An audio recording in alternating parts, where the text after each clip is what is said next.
Hayırlı akşamlar. Ben Nejat Özden, Aslan Başkan Vekili. Bilindiği üzere Aslan'ın İslam coğrafyasındaki krizlere çözüm arayışı ana temalı seri kongrelerine 2024 yılında başlandı. 5 yıl sürecek seri kongrelerde dünyadaki çatışma alanlarının 20'den fazlasını bünyesinde barındıran İslam coğrafyasındaki krizleri ele alacağız. 2024 yılında Orta Doğu ve Kuzey Afrika bölgesi krizlerine çözüm arayışı kongresi ile işe başladık. İcra edilen kongreye Yemen krizi bildirisiyle katılan Sayın Profesör Doktor Veysel Ayhan hocamız bu akşam bizlere konuk olacak. Yemen'i konuşacağız. Kendileri Yemen konusunda bir uzman. Bu konuda çeşitli kitap ve uluslararası yayınları bulunmakta. Öncelikle katılımlarından ötürü kendilerine teşekkürlerimizi arz ederiz. Malumlar olduğu üzere dünyadaki çatışmaların ana ekseni bize göre medeniyetler arası çatışmadır. Bu fikriyatımızı destekleyen husus ise şudur. SSCB'nin dağılmasıyla ABD'nin tek süper güç olarak dünya ve hatta uzay egemenliğini pekiştirmek amacıyla yeni kuramlar üretilmeye başlandı. Francis Fukuyama'nın Tarihin Sonu ve Son İnsan adıyla yayınlanan çalışması bunlardan biridir. Fukuyama çalışmasında Sovyetler Birliği'nin çöküşüyle insanlığın tarihin ideolojik evriminin sonuna geldiğini ve liberal demokrasinin yaşaması, demokratik bir kültürün oluşmasına değişmeyecek bir yöntemi, biçimi olduğunu ileri sürer. Fukuyama'ya göre liberal demokrasinin yaşaması tamamıyla demokratik bir kültürün oluşmasına bağlıdır. Din, Fukuyama'nın demokratikleşmenin önündeki kültürel engeller sıralamasında önde gelir. Ama bu Hristiyanlık değildir. Açıkça söylenmese bile işaret edilen İslam'dır. Bu tezle ortak temel noktalarda kesişen bir başka çalışma ise Samuel Huntington'un Uygarlıklar Çatışması adlı yapıtındaki tezdir. Huntington'a göre Batı'nın yeni bir düşmanı var, o da İslam dünyasıdır. 1993 yılında NATO toplantısında Margaret Thatcher'ın yeni düşman tanımlamasına İslam'ı yerleştirmesiyle birlikte süreç başlatılmıştır. Bu açıdan bakıldığında Samuel Huntington'un uygarlıklar çatışması tezi Fukuyama'nın teziyle bir yerde örtüşmektedir. Huntington ve Fukuyama ABD emperyalizmine yeni kuramlar üretirken değişik yollardan giderek aynı sonuca ulaşmışlardır. Ulaşılan bu sonuç İslam ve Hristiyanlığın savaşı olarak dayatılır. Savaşın asıl nedeni de Batı'nın İslam dünyasının egemen olduğu topraklardaki çıkarlarının korunmasıdır. Son 75 yılda ABD'nin en çok alakadar olduğu yer Orta Doğu'dur. Dünyadaki çatışmaların tali ekseninde ise doğal kaynaklar, beşeri ve ekonomik nedenler yer alır. Doğal nedenler arasında su, yeraltı ve enerji kaynakları ile toprak paylaşımı gibi nedenler yatmaktadır. Beşeri ve ekonomik nedenlerde sınır sorunları, ekonomik sorunlar, bağımsızlık isteği, önemli ulaşım yollarının kontrol altına alınması, geçmişe dayalı sorunlar, siyasi ve ekonomik farklılıklardan oluşmaktadır. Yemen krizi ise 14 yıldan beridir İslam dünyasının kanayan yaralarından birisidir. Aden Körfezi'nin bu bölgede olması Yemen'i stratejik açıdan çok önemli kılıyor. Bu da Yemen'de sık sık çatışmaların dahili ve harici etkenlerle çıkarılmasına neden olmakta. 2011 yılında meydana gelen ayaklanma sonucunda Yemen krizi doğmuş, hala da devam etmektedir. Suudi Arabistan, Birleşik Arap Emirlikleri, Bahreyn, Kuveyt ve İran'ın müdahil olmasıyla birlikte sorun maalesef Şii-Sünni eksenli uluslararası bir boyut kazanmıştır. Değerli hocam, sormak isteriz. Sizce Yemen krizinin sebepleri nelerdir? Sonuçları ne olabilir ve bu krizden çıkış nasıl mümkün olacaktır? Buyurunuz efendim. Çok teşekkür ederim. Herkese hayırlı Ramazanlar diliyorum. Böyle bir akşamda Yemen sorunu tartışıyor olmamız çok önemli. Çünkü Yemen onlarca yıldır hem bizlerin gündeminde hem de bölge ülkeleri açısından çok önemli bir kriz bölgesi. Tabii Yemen'i iyi tanımamız gerekiyor. Yani Yemen'e baktığımız vakit Arap Yarımadası'nda bulunuyor. Yanı başında işte Suudi Arabistan, Umman gibi Arap ülkeleri yer alıyor ve dolayısıyla baktığımız vakit nüfus itibariyle yaklaşık 24 milyonluk bir kitle. Ama aynı zamanda Kızıldeniz'i ve aynı zamanda Hint Okyanusu'nu da birbirine bağlayan bir bölgede yer alıyor. Yemen krizi bugün baktığımız vakit genel itibariyle ifade edilecek olursa tabii ortada bir mezhepsel çatışma olgusuyla karşı karşıyayız. Bu mezhepsel çatışma olgusu esasında bugüne ait bir olgu değil. Tabii Yemen'in tarihini iyi analiz etmemiz gerekiyor. Yani Yemen'in toplumsal yapısı, geçmişi, sömürgeci faaliyetler, buradaki özellikle İngiltere'nin kurmuş olduğu sömürgecilik dönemi ve burada yürüttüğü faaliyetler ve ondan sonra bölgedeki çelişkiler ve dinamiklerin Yemen'e yansıması. Bunların hepsi çok önemli. Yani Yemen krizi bugün itibariyle bakıldığı vakit temelde ise Hutsi hareketinin sahada iktidarı tek başına ele alması ve burada buna karşı bölge ülkelerinin de Birleşik Arap Emirlikleri ve Suudi Arabistan'ın da belli bölgelerde kendi nüfus alanlarını oluşturmaları ve sınır bölgeleri özellikle iki üç temel bölgeye bölünmüş bulunmakta. Bu üç temel bölgede de çatışmaların devam etmiş olması karşımıza çıkıyor. Tabii özellikle Gazze Savaşı ile birlikte Yemen bir kez daha bu sefer yalnızca bölgenin değil uluslararası toplumun dikkatini çekmeye başladı. Buradaki koalisyon gemilerine yapılan saldırılar ve özellikle buradaki İsrail'e dönük olarak atılan füzeler bütün bunlar birdenbire Yemen'i uluslararası toplumun adeta dikkatini çekmesine yol açtı. Çünkü Yemen dünyadaki en yoksul ülkeler içerisinde yer alıyor. Koleradan veya başka salgınlardan dolayı ciddi şekilde insanların yaşamını yitirdiği bir ülke ve yoksul bir ülke. Ama buna karşı askeri anlamda baktığınız vakit İsrail tehdit oluşturmaya devam ediyor.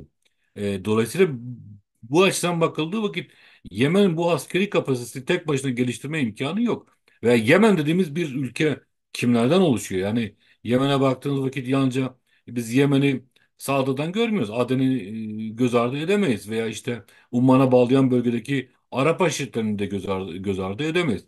Şimdi Yemen'in toplumsal yapısına baktığımız vakit kaynaklar farklı göstermekle birlikte esasında iki temel mezhebin bulunduğunu görmekteyiz. Yani bunlar da Zeydi ve Sünni dediğimiz iki temel mezhepsel İslam'ın iki temel mezhebi burada bulunuyor. Bunlar da oransal olarak farklılık göstermekte. Yani bazı kaynaklar işte üçte bir Zeydi diyor. Bazı kaynaklar %45 Zeydi diyor. Bazıları da %50 Zeydi diyor. Ama yaklaşık %45'e %55'lik bir oranda Zeydilerin olduğunu görmekteyiz. Şimdi Yemen tarihi dediğiniz vakit esasında hakikaten çok farklı bir tarih ortaya çıkıyor. Yani Arap devletçilik veya Arap devleti itibariyle bakıldığı vakit Yemen tarihi boyunca sürekli birçok devlete ev sahipliği yapmıştır. Yani bu topraklarda çok ciddi bir şekilde devlet oluşumuna tanık olmaktayız. Aslında Arap kavminin çıkışını da tartıştığımız vakit yani baktığımız vakit bunlar da Yemen'den çıkmadı. Adnani veya Kahtani gruplar diyorlar. Bunların da çıkış noktasına baktığımız vakit Yemen olarak karşımıza çıkıyor. Dolayısıyla Arap ulusu içerisinde her ne kadar bugün Yemen buranın bir parçası olarak sayılmazsa bile yani doğrudan mesela bir belki mezhepsel itibariyle belki coğrafi itibariyle veya ekonomisi itibariyle ama esasında yani Arap kavminin ortaya çıkışı ve burada meydana gelen çelişkiler ve dinamikler esasında diğer Arap ülkelerinden farklı değil. Yani mezhepsel çatışma döngüsü bugün Irak'ta ve Suriye'de nasıl dikkatimizi çekiyorsa esasında Yemen'de de yüzyıllar boyunca dikkatimizi çekmesi gerekiyor. Şimdi Yemen'in tarihini biz Kuzey Yemen ve Güney Yemen diye ikiye ayırmamız gerekiyor. Yani neden Kuzey ve Güney Yemen? Çünkü buradaki toplumsal yapılar arasında mesela Taiz dediğimiz bölge tam ortaya oluşturmak ve Sünnilerin fazla yoğun olduğu bir bölge. Ama hemen yukarı çıktığımız vakit yani bunun sağda bölgesine doğru yani kuzeye özellikle de Suriye Suudi Arabistan sınıra yakın bölgelere baktığımız vakit burada çoğunluğu da Zeydilerin oluşturduğunu görmekteyiz. Her ne kadar yani İslam alimleri Zeydileri bir şey yani Caferi olarak tanımlamazsa ve Caferilerin dışında da işte Sünni'ye en yakın Şii mezhepler içerisinde değerlendirse de bugün itibariyle siyasal anlamda ve askeri anlamda İran'la çok ciddi bir şekilde bir ittifak boyutu olduğunu da göz ardı etmiyoruz. Dolayısıyla bölgede yaşanan çekişmeler esasında Yemen sahasına da yansıyor. Şimdi Yemen tarihine baktığımız vakit dediğimiz gibi milattan önceye giden bir tarihsel perspektif ve toplumsal yapıyla karşı karşıyayız ama günümüze kadar etki eden esas değişim ve dönüşüm İslamiyet'le birlikte ortaya çıkıyor. O da şöyle İslamiyet'e bilir. 100 yılda Aden bu Yemen bölgesindeki kabiller arasında yaşanan çatışmalara müdahale etmek için buraya işte Seyitlerden İmam Yahya diye bir kişi geliyor ve buradaki sorunları çözmeye geliyor. Aslında bu Yemenli aşiretlerin daveti üzerine Yemen'e geliyor. Şimdi Yemen'de iki temel seçkin grup vardı. Yani Seyitler ve Şerifler kabilelerin dışında buradaki kabile yapısı, aşiret yapısının dışında burada bir de dini anlamda tüm toplumsal gruplar tarafından kabul gören ve saygı duyulan iki temel toplumsal grup vardır. Bunları da Seyitler ve Şerifler olarak tanımlıyoruz. Yani Hz. Hüseyin soyundan gelenler ve Hz. Hasan'ın soyundan gelenler olarak tanımlıyoruz ve bu çerçeve içerisinde e, özellikle Seyit aileleri Yemen toplumsal grupları içerisinde saygın bir konuma sahipler. Bunlar genelde buradaki arabuluculuk işleri, barışçıl çalışmalar, işte yaşanan çatışmaların çözülmesi noktasında arabuluculuk yapma girişimleri faaliyetleri kapsamında buraya gelmişlerdi. Yani dolayısıyla 900'lü yıllarda buraya gelen Seyit aileler buradaki kabileler arasındaki çatışmaları çözüm bulmak için adeta davet edildiler ve arabulucu rol oynamaya başladı. Ama zamanla bu seçkin gruplar belki de toplumsal düzeyde zayıf olmalarıyla da ilişkili bir şey. Medrese eğitimleri, okullar ve buradaki e, insanların eğitilmesi, insan yardım programlarının yürütülmesi ve arabuluculuk faaliyetlerinin gerçekleştirilmesi daha böyle imtiyazlı ve ayrıcalıklı bir konumlara kavuşmaya başladılar. Ve ondan sonra buraya müdahaleler gerçekleştiği vakit bunlar bir şekilde yönetimi devralmaya başladılar.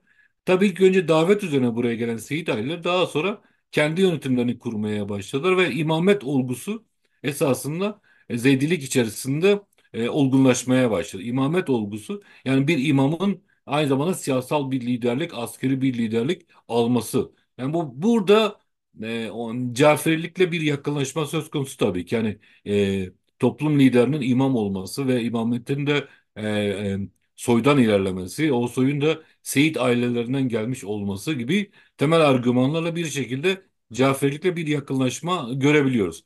Ve, ve daha sonra tabii baktığımız vakit bu özellikle Osmanlı'nın bölgeye gelişiyle birlikte burada bir 1500'lü yıllardan sonra mesela 1539-1540'lı yıllarında burada işte Seyit Kasimiler dediğimiz bir ayaklanma yaşanıyor ve Kasimilerin ayaklanması uzun sürüyor. Yani 30-40 yıllık bir süreçte süren bir isyan hareketi gerçekleşiyor ve daha sonra Osmanlı bu bölgeyi aslında Kasimilere bırakıyor. Yani Kasimiler yönetimi kurmaya başlıyor ve dolayısıyla Zeydiler e, dediğimiz bu toplumsal grup içerisinde Seyit aileleri aslında Yemen'in yönetici aileleri olmaya başlıyorlar. Ve bunlar bu süreden sonra özellikle de dediğimiz gibi yani 900'lerden sonra toplumsal bir yaygınlık kazanmaya başlıyorlar. Toplum içerisinde yayılıyorlar ama özellikle de Zeydi aileler içerisinde bu tutuluyor. Veya Zeydi aşiretler içerisinde bu yaygınlık söz konusu oluyor. Ve Osmanlı bu bölgede hakimiyet kurması önündeki en büyük engel de bu aileler oluşturuyor. Bu Seyit aileleri oluşturuyor. Ve nitekim 40 yıllık bir isyanın ardından da Kasimi Devleti kuruluyor ve Kasimi aileleri burayı yönetmeye devam ediyor. Şimdi bu aslında şöyle yani Osmanlı'nın buradaki süreçleri sürekli çelişkili olmuştur. Yani sürekli bazen hakimiyet kurmuştur ama sonra tekrar isyanlar baş göstermiş. Yani esasında kesintili olmakla birlikte Birinci Dünya Savaşı'na kadar buradaki Seyit ailelerin burayı yönetme iddiasında olduklarını, zaman zaman yönettiklerini, zaman zaman bağımsız hareket ettiklerine tarih boyunca tanık olmaktayız. Birinci Dünya Savaşı öncesi dönemdeki buradaki en önemli noktalardan bir tanesi 1800'lü yıllarda İngiltere'nin bu bölgeye gelmesidir. Yani İngiltere özellikle de bu Hint Denizi üzerinden güney bölgelerinde ilk önce limanlar kurarak ama ondan sonra da bu bölgenin tümünü işgal ederek özellikle 1820'den sonra fiili olarak bir işgal yönetimi altına giren bir Güney Yemen olgusuyla da karşı karşıyayız. Dolayısıyla da 1800'lerden sonra yani 1820'lerden sonra Yemen iki farklı siyasal gelişim gösteriyor. Bir tanesinde İngiliz egemenliği işgali ve dolayısıyla burada kurulmuş olan siyasal yapılanma. Arkasında yukarıya baktığımız vakit kuzeye baktığımız ise Kuzeyde bir durumda işte Osmanlı işbirliği yapan, bazen karşı çıkan ama esas itibariyle Seyit ailelerinin oluşturmuş olduğu Kuzey Yemen dediğimiz bir olgu. Yani bu kuzey ve güney tamamen coğrafik nedenlerden dolayı tanımlanmış bir isim olarak da karşımıza atıyor. İşte Birinci Dünya Savaşı'na doğru burada bir ittifak ortaya çıkmaya başlıyor. Osmanlı buradaki Yemenli seçkinlerle, ki İmam Yahya olarak karşımıza çıkıyor bu seçkinler. İmam Yahya ile bir işbirliği yapıyor ve bu işbirliği şu şekilde tanımlanıyor. İşte buradaki İngiliz yönetimin sonlandırılması, buna karşı bir askeri bir müdahalenin gerçekleştirilmesi, burada bağımsızlık elde edildiği takdirde, Güney Yemen'de buraya katıldığı takdirde İmam Yahya ve onun soyundan gelenlere buranın yönetimin bırakılması. Bir anlamda işte bizim Mısır'da görmüş olduğumuz örneğin bir benzeri burada. Bir ittifak düzeyi ortaya çıkıyor ve dolayısıyla da iki güç, yani İmam Yahya güçleriyle Osmanlı İmparatorluğu o dönem İngilizlere karşı Birinci Dünya Savaşı öncesi dönemde burada bir mücadele ve bir savaş yönetiyorlar. Tabii Birinci Dünya Savaşı sonrası Osmanlı İmparatorluğu ve sonra Türkiye Cumhuriyeti Orta Doğu'dan çekilince bu bölgedeki savaş İmam Yahya güçleri ile e, İngiliz birlikleri arasında gerçekleşiyor. Bir anekdot burada belki vermekte fayda vardır. Yani her ne kadar Lozan Anlaşması imzalanmışsa bile Yemen o zaman Türkiye Cumhuriyeti Parlamentosu meclisine resmi bir yazı gönderiyor. Yani Osmanlı'ya bağlı kalmak istediğini ve Osmanlı'yla olan bağlılığını devam ettirmek istediğini ifade eden resmi bir mektup gönderiliyor. Ama bu mektup, yani başka yerlerine buna benzer mektuplar gelmişti tabii. Ama bu mektup tabii karşılık bulmuyor. O zamanın koşulları ve konjonktür ve güç dengeleri. Ve dolayısıyla orada ikili bir yapı fiili bir duruma kavuşuyor. Yani fiili bir durum olarak karşımıza çıkıyor. Böylelikle de Kuzey Yemen'de Zeydi kabilelerin etkin olduğu ve yoğun olduğu ve başında da Seyit ailesinin bulunduğu, İmam Yahya'nın bulunduğu bir yönetim ortaya çıkıyor. Güneyde de İngiltere'nin İngiliz işgaline bağlı bir yönetim ortaya çıkıyor. Birinci Dünya Savaşı bittikten sonra Yemen'deki bu durum kendi içerisinde bir gelişim göstermeye de devam ediyor tabii. İmam Yahya'nın yönetimi sonra oğlu İmam Bedrettin'e geçiyor. Yani bölgede imamet müessesi aslında devam ediyor. Yani 900'lü yıllarda başlayan imamiyet müessesesi ve siyasal yönetimi e, İmam Yahya'dan sonra da, Birinci Dünya Savaşı'ndan sonra da İmam Bedrettin'le devam ediyor. Tabii İmam Bedrettin'le devam ederken aslında Orta Doğu'da gerçekleşen olaylar var. İkinci Dünya Savaşı sonrasında gerçekleşen olaylar, özellikle Nasr'ın ortaya çıkması, Arap milliyetçiliğinin ortaya çıkması, farklı fikirler işte. E, Ve burada Sana'da bir darbe gerçekleşiyor. Albay Sallal 1962 yılında kuzeyde bir darbe gerçekleşiyor. Aslında darbe de çok ilginç.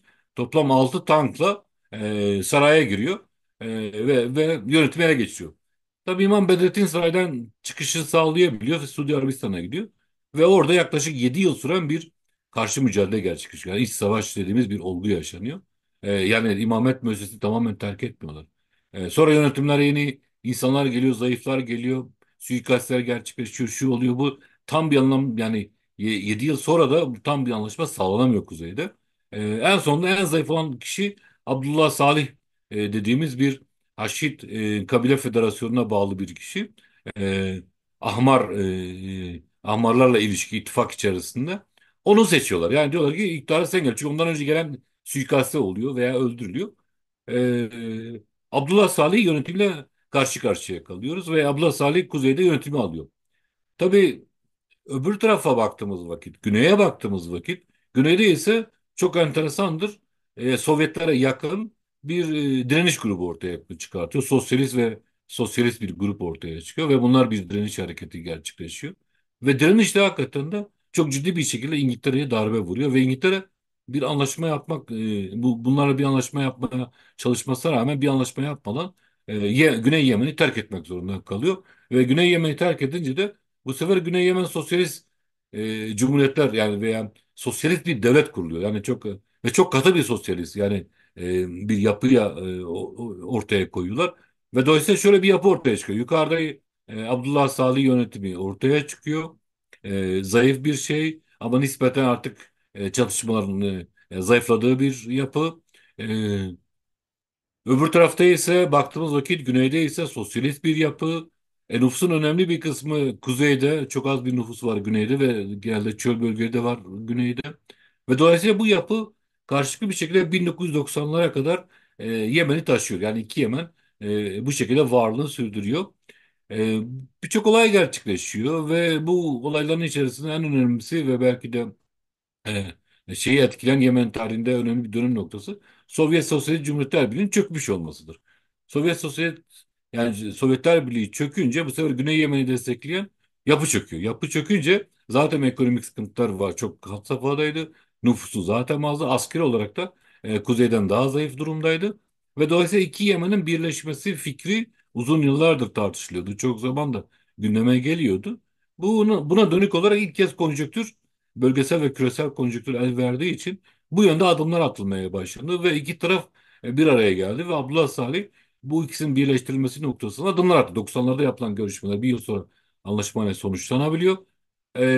İşte ama bu birleşme gerçekleşmiyor tabii. En sonunda 94'te Kuzey'in müdahalesiyle, askeri müdahalesiyle iki Yemen'in birleştiğini görmekteyiz. Her ne kadar iki Yemen birleşmiş olsa da şöyle bir not düşmek lazım. 200 yıl birbirine ayrı olan toplumsal gruplar. Siyasal etkileşimleri farklı, ideolojik yapılanmaları farklı. Dolayısıyla iki toplum birleşmesi yani askeri güçle siz bu sınırı ortadan kaldırıp tek bir çatı altında birleştiniz ama ortada hakikaten e, birleşik bir Yemen devletine dönüşüm o kadar hızlı gerçekleşmedi. Dolayısıyla burada Abdullah Salih yönetimine karşı özellikle de biraz daha böyle seküler dediğimiz bir direnç vardı ama zayıftı ama vardı. E, Öbür taraftan şeye baktı bu Güney Yemen'le Güney Yemen'de gerçekten olaylardı. Kuzeyde ise biraz daha durum farklıydı. Kuzeyde Abdullah Salih yönetimini pekiştirirken aslında birazcık daha Suudi Arabistan'a da yaklaşmaya başlamıştı. Çünkü 1990'da bu Irak'ın kuvveti işgali sırasında Abdullah Salih yönetimi Saddam'ı desteklemişti. Bunun üzerine yaklaşık 1 milyon 800 2 milyona yakın kişi. Bazı rakamlar 1 milyon diyor, bazıları 1 800 diyor. Suudi Arabistan'da çalışan tüm Yemenliler oradan çıkartıldı. Ve dolayısıyla zaten ekonomik olarak çökme noktasında olan Kuzey Yemen bunu büyük bir darbe olarak aldı. Yani hakikaten de buradaki tüm işlerin çünkü buradan gelen gelirlerle dövizlerle Yemen'de bir ekonomik yaşam oluşmaya başlamıştı. Ama Suudi Arabistan Saddam'a verdiği destekten dolayı Abdullah Salih'i cezalandırma adına burada yaşayan tüm Yemenleri kendi ülkesine gönderdi. Tabii o dönemde e, Yemen daha sonra Abdullah Salih kendi politikalarında bir revizyona gitti. Biraz daha Amerika'ya yakınlaşma faaliyetleri içerisine girdi. Suudi Arabistan'a yakınlaşma faaliyetleri içerisine girdi. Bu noktada da bu sefer farklı bir şey. Yani farklı bir yani bazen siyasetten bir şey yaparsınız, dış bir politika izlersiniz ama içeride farklı yansımalar yol açılır. İşte burada da bu sefer Zeydi kabilelerde rahatsızlıklar oluşmaya başladı. İşte burada Seyyid Bedrettin dediğimiz çok böyle Zeydiler arasında tanınmış, bilinen bir alim. Buna karşı böyle bir direnç oluşturmaya başladı. Sonra oğlu Hüseyin el-Hussi bir hareket oluşturdu. Hem siyasete girdi aslında. Bir dönem milletvekili de yaptı bir arkadaşıyla birlikte. Ama sonra seçilemedi. Genç inananlar topluluğu kurdular. Bu genç inananlar topluluğu da özellikle de Zeydi bölgelerinde işte medrese eğitimleri, okullarla insanların eğitilmesi ve burada bir toplumsal düzeyde Zeydiliğin yeniden uyanışı ve Zeydiliğin tekrar bir mezhep olarak güçlenmesi noktasında faaliyetler gerçekleşti. Çünkü onlara göre Abdullah Salih yönetimi Zeydiliğe karşı Sünniliği destekliyordu ve dolayısıyla burada Suudi Arabistan'la birlikte Zeydiliğe karşı bir mücadele başlatılıyordu. Aynı zamanda şundan söylemek gerekiyor. Abdullah Salih evet Suudi Arabistan'la yakınlaşma adımları atarken aynı zamanda burada Selefi imamların da ve Selefi okulların da açılmasına izin verdi. Ve dolayısıyla burada Zeydiler kendilerine göre kendi bölgelerine özellikle bu tür okulların açılması ve kendilerine karşı bazen bu imamların yapmış olduğu açıklamalar oluyordu. Bu açıklamaları çok ciddi bir şekilde kendileri aleyhine ve mezhepleri aleyhine bir risk olarak değerlendirdiler.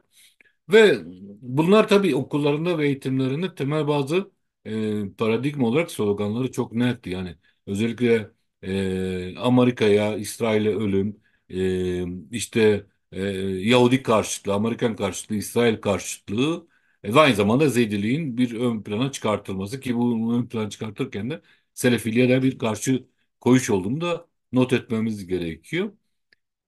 Abdullah Salih bu noktada ilk önce bunlarla bir şekilde bunları çok fazla ilk önce ciddiye almadı. Yani bu hareketi çok fazla önemsemedi. Çünkü birleşme vardı ve birleşme e, sıkıntılıydı ve dolayısıyla ilk önce öncelikleri bu iki Yemen'in birleşmesine vermişlerdi. Ama sonra şöyle bir sorun ortaya çıkmaya başladı. Bunlar yaygınlık kazanmaya başladı. Yani bu El Husi hareketi toplumsal düzeyde kabul görmeye başlıyordu ve her tarafta yayılmaya başlıyordu. Ve bu noktada bunlara askeri müdahale gündeme geldi.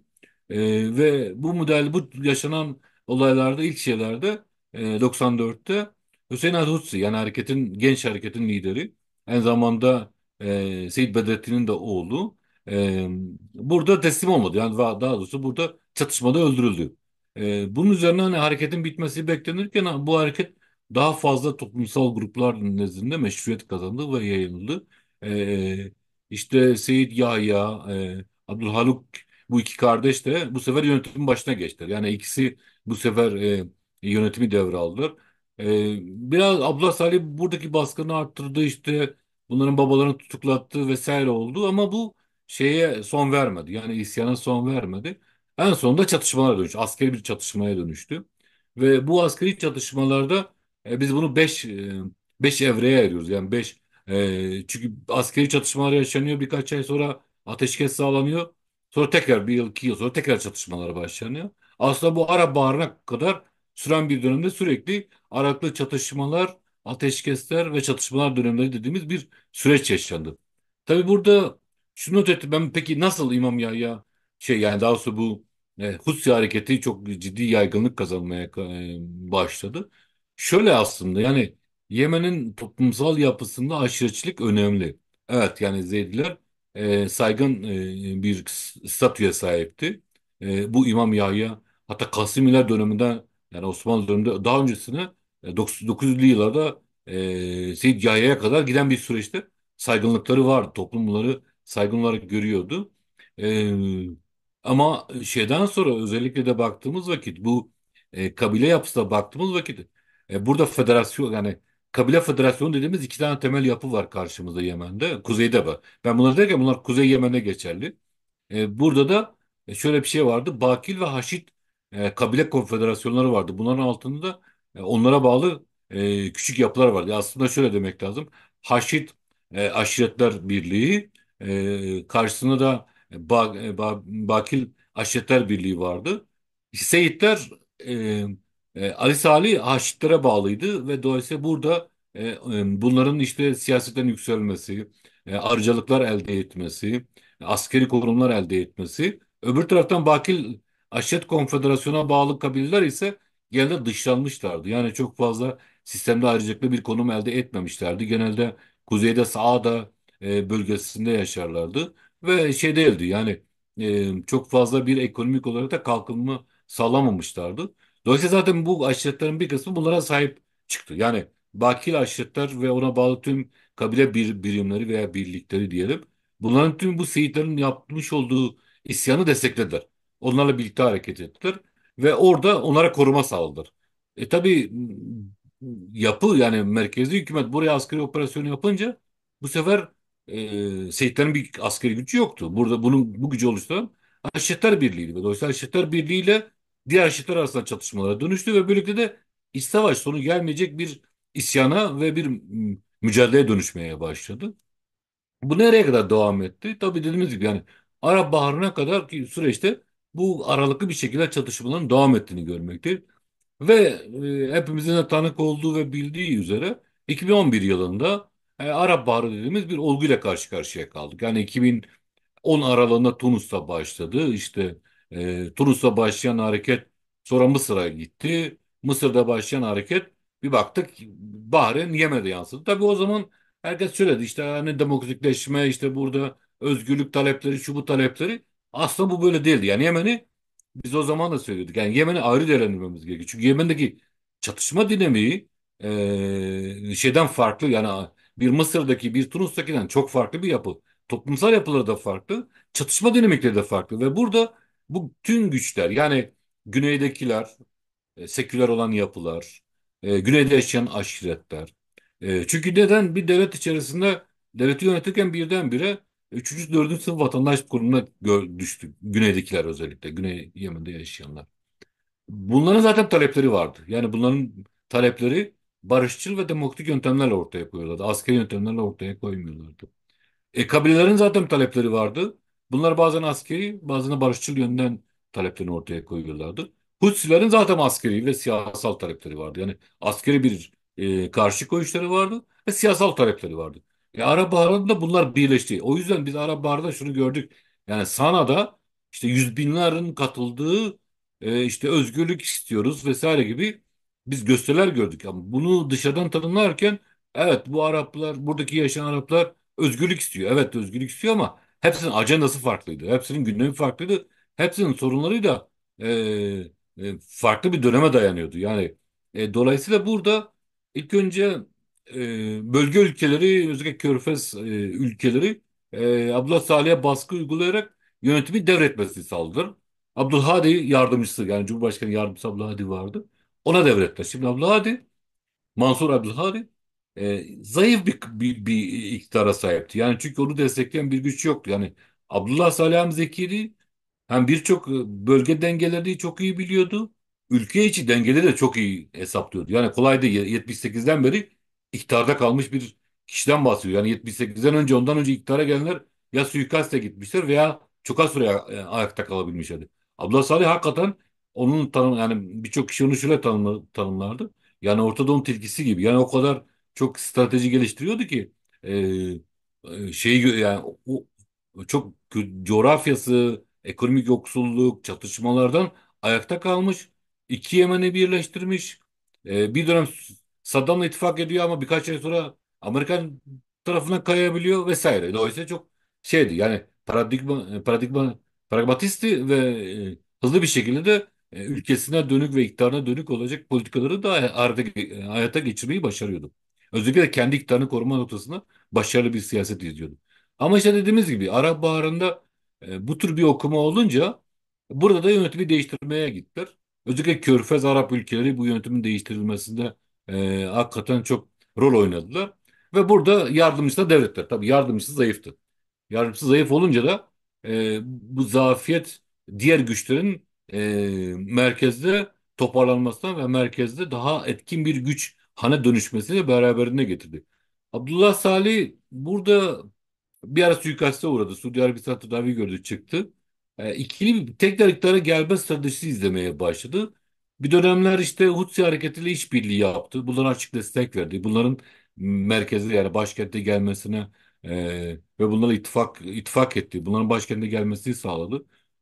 Ama ondan sonra tekrar Büyük Osaka Körfez Suudlarla uzlaşarak işte iktidara tekrar gelebilme umuduyla bu sefer Hutsilere karşı çıkmaya başladı.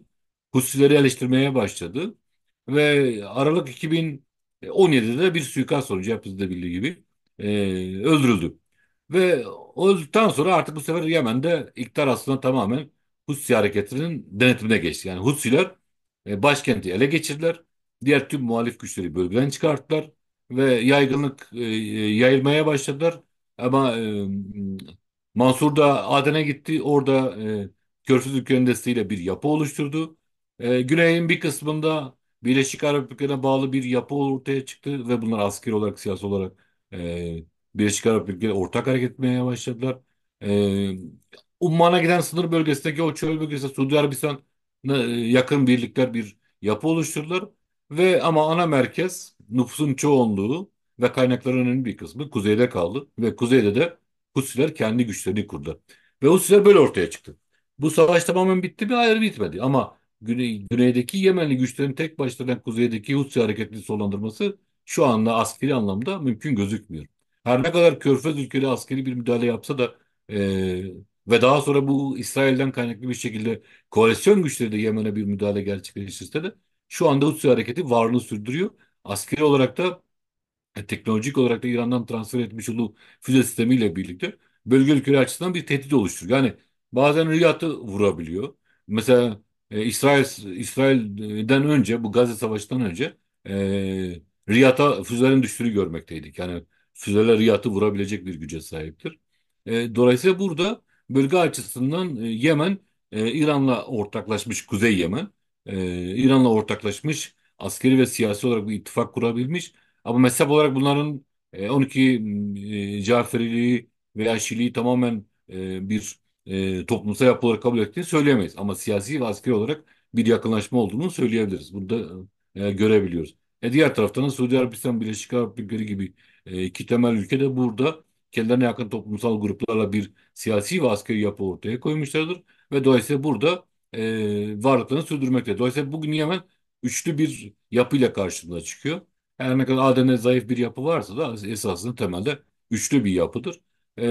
Bu üçlü yapının da içerisinde üç bölge ülkelerinde bulunduğunu görmekteyiz. Bir tarafta İran var, diğer tarafta Suudi Arabistan var, öbür tarafta Birleşik Arap Emirlikleri var. Kaynaklar da buraya akar, askerler, teknolojiler de burada denenir ve dolayısıyla Yemen bir adeta denenme sahasına dönüşmüş bulunmaktadır. Ama dediğimiz gibi bölge ülkesi açısından bölgeye baktığımız vakit Körfez'deki istikrarı, Arap Yarımadası'ndaki istikrarı bozabilecek, oradaki dengeyi bozabilecek, hatta daha da ötesine geçebiliriz. Uluslararası ticareti, özellikle de bu Aden'den, Kızıldeniz'den gerçekleşen gemi ticaretini çok ciddi bir şekilde riske edebilecek. Bunu engelleyecek diyemeyiz ama riske edebilecek veya fiyatları yükseltebilecek müdahaleleri de gerçekleştirebiliyor. Yani kısaca bu şekilde toparlayabiliriz.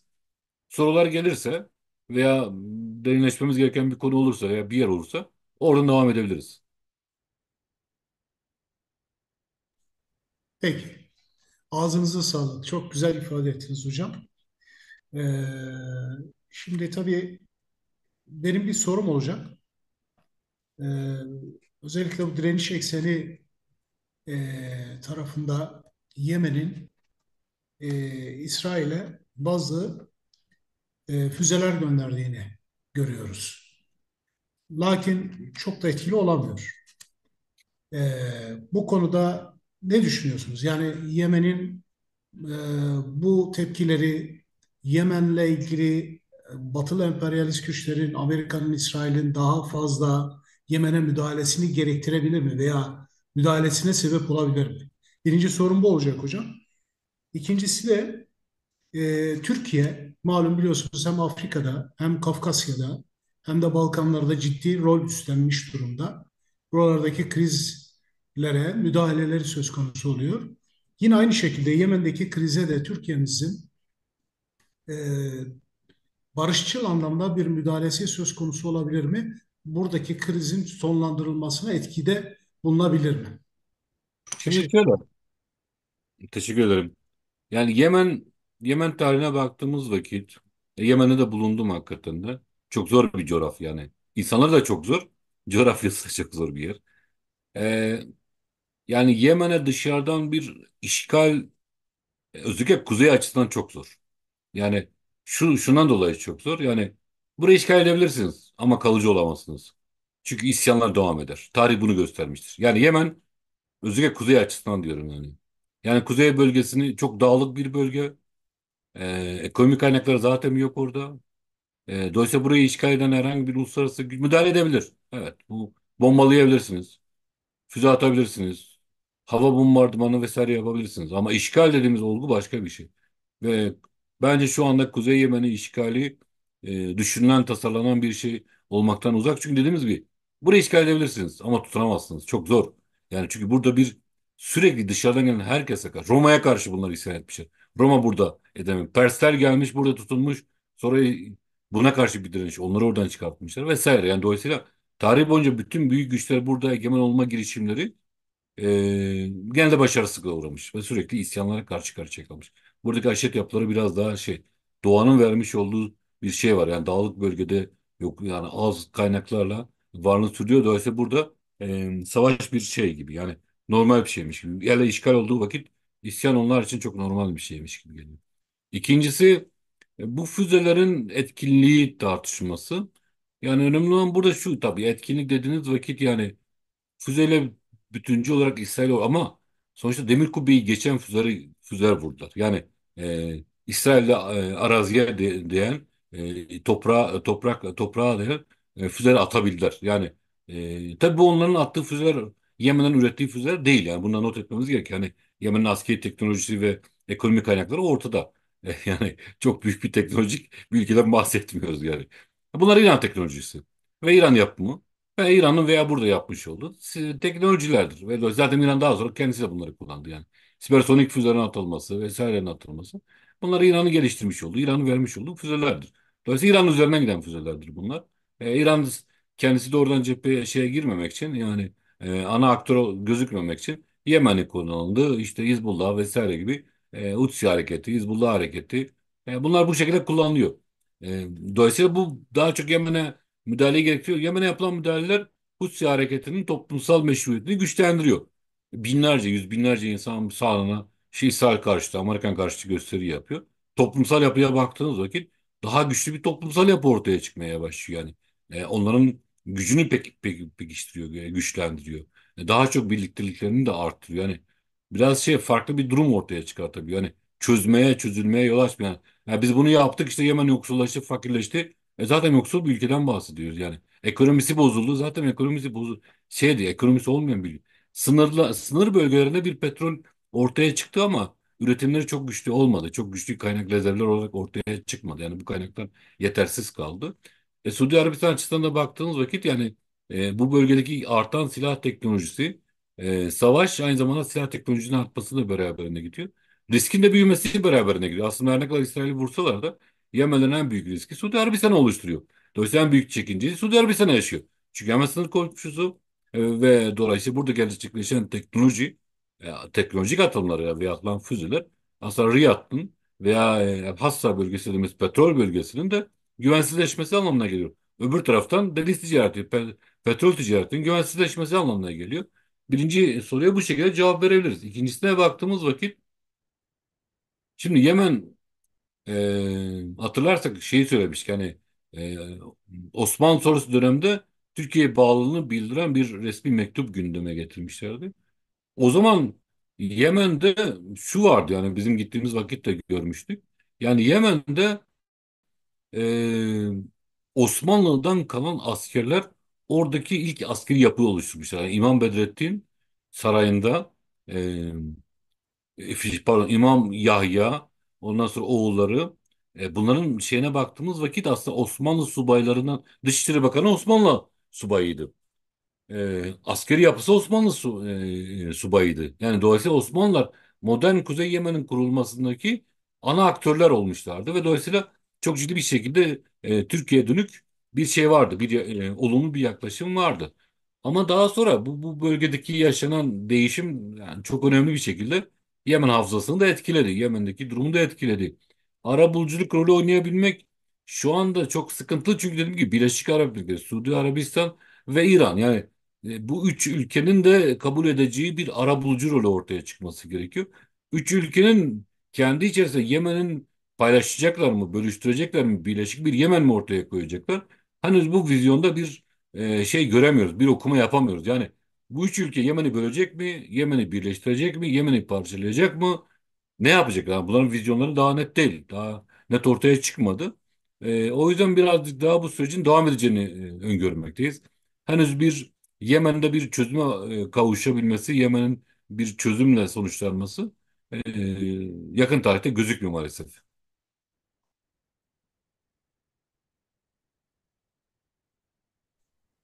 Kemal Mete Bey'in bir sorusu var hocam.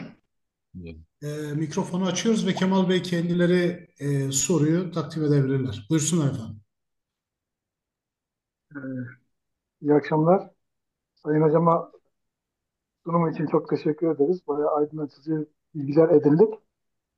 Şimdi anladığımız kadarıyla Yemen, Türkiye, e, Osmanlı'dan dolayı saygılı bir ülke. E, bu meyanda Türkiye Yemen'de bir üs açabilir mi? Açarsa kabul görür mü? Hangi bölgede açması uygun olur? E, bu konuda görüşlerini alabilir miyiz Sayın Hocam? Yani Türkiye orada bir askeri üs açsa nasıl olur? E, bir de Yemen İslam Birliği'ne karşı yakın bir ülke gibi öyle bir şey hissettim ben anlatılanlardan. İslam Birliği konusunda e, bu birliğe yakın bir ülke olarak görüyorum. Türkiye'nin orada bir üs açması ne gibi faydalar sağlar? Bu konuda hocamın görüşünü alabilir miyim? Çok teşekkür Teşekkürler, iyi ederim. akşamlar. Çok teşekkürler, sağ olun. Tabii yani Yemen'deki şu anki konjonktürde, şu anki durumda Türkiye'nin burada bir askeri üs açması e, hem doğrudan burada yaşanan çatışmalara taraf olma durumunu doğurabiliyor. Hem de şu an konjonktür bölge, yani Yemen içi konjonktür, Yemen'deki iç çatışma konjonktüründen kaynaklı bir şekilde şu anda bu çok gözükmüyor. Yani Yemen'den kabul edebileceği bir yapı olarak ortaya çıkmıyor. Yani şöyle bir şey. Ortada bir Yemen devletinden bahsetmiyoruz. Burada üç bölge ülkesinin nüfusu altında olan bir yapıdan bahsediyoruz. İran, Suudi Arabistan, Birleşik Arap Emirlikleri. Bunların kabul edebileceği, bunların onay verebileceği bir diğer ülke burada faaliyet yürütebilir. Yani İran'ın karşı çıkacağı bir ülke gidip de Sana ile Hutsi hareketiyle bir anlaşma yapıp burada askeri veya siyasi bir şey yapması çok mümkün gözükmüyor. Aynı şekilde Suudi Arabistan ve Birleşik Arap Emirlikleri'nin de kabul etmediği bir yapı burada faaliyet yürütmesi, yani askeri anlamda bir üs kurması, faaliyet yürütmesi pek mümkün gözükmüyor. Bugünün konjonktürü bu. Ama birkaç yıl sonra dengeler nasıl değişir, ne olur, ne olmaz? O zaman analizi o zaman yapmak lazım. Ama bugünkü konjonktürde bu çok mümkün gözükmüyor maalesef. Başka sorusu olan var mı acaba arkadaşlar? Başka sorusu olan var mı? Evet. Daha doğrusu tarihsel perspektiften gittik, güncele getirdik. Geçmişten günümüze getirdik yani Yemen'i. Evet. Ağzınıza sağlık hocam. Ben teşekkür ederim. Gerçekten çok teşekkür. Çok verimli oldu benim için Verimli de. oldu. Ağzınıza sağlık. Katılımcı arkadaşlara da çok teşekkür ediyorum. Bizi yalnız bırakmadıkları için. Ee, tabii bu konuda benim kanaatim şu şekilde, acizane müsaade ederseniz arz etmek isterim hocam.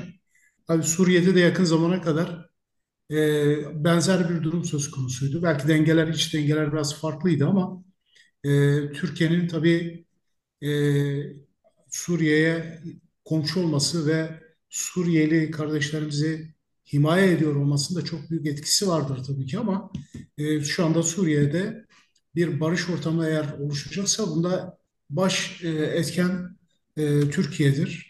Türkiye'nin çok etkili olduğunu görüyoruz. Daha geçen gün, 2 gün öncesinde Laskiye'de başlayan bir ayaklanmadan bahsedildi. Şam'da işte Genelkurmay Başkanlığı'nda bir ayaklanmadan bahsedildi ve bu ayaklanmanın bastırıldığı ifade ediliyor.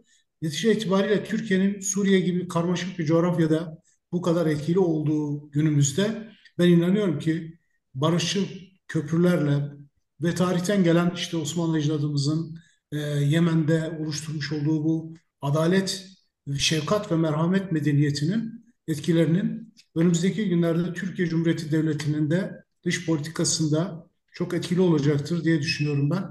Katılımcılardan ve size ve katılımcı arkadaşlarıma çok teşekkür ediyorum. Bir başka seminerde buluşmak üzere diliyoruz. Çok Hayırlı çok teşekkür ederim. Hayırlı sorular diliyorum şimdiden sizlere. Sağ Sağ olun, olun. çok sağ olun. Teşekkürler. Çalışmalarınızda başarılar, kolaylıklar dileriz. Allah razı olsun. Hoşça kalın. Allah